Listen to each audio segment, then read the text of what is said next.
Sasa ndiyo hivyo mimi nataka kuondoka love. Kwaheri love, nitakukumbuka sana na kupenda. Kwaheri mpenzi, kuwa na safari nzuri. Wacha Mwenyezi Mungu akutangulie. Sasa huyu kashaondoka. Wacha nipate kuenjoy na mademu. Napiga na kuacha, hakuna wa kunikazia. Njiani kuna warembo. Na dada mmoja kule mbele, wacha nikamsubiri.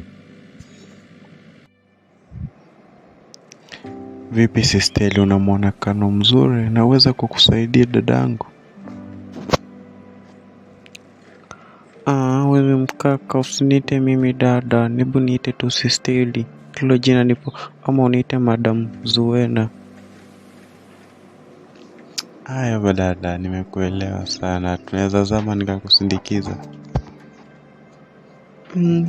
Kaka, mimi naogopa. Ujue kuna wanaume wengine wanapenda tu kuwachezea wanawake.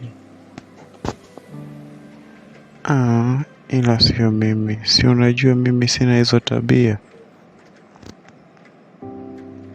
Okay basi, wacha nizame ndani tuondoke.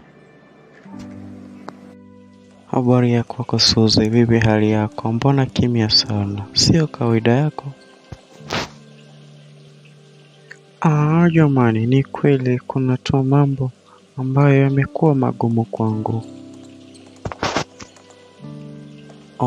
Kumbe, pole sana. Vipi, ujue huwa nakuona tu na huwa sijui kama uko na mpenzi. Niambie basi. Swali nzuri sana. Mimi sina mpenzi.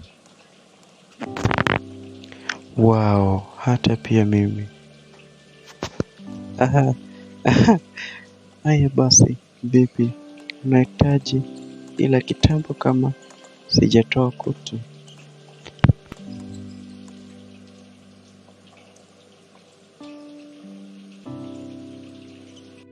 Vipi dada yangu? Kumbe wewe unaitwa nani? Na pia ningependa kujua unatokea maeneo gani?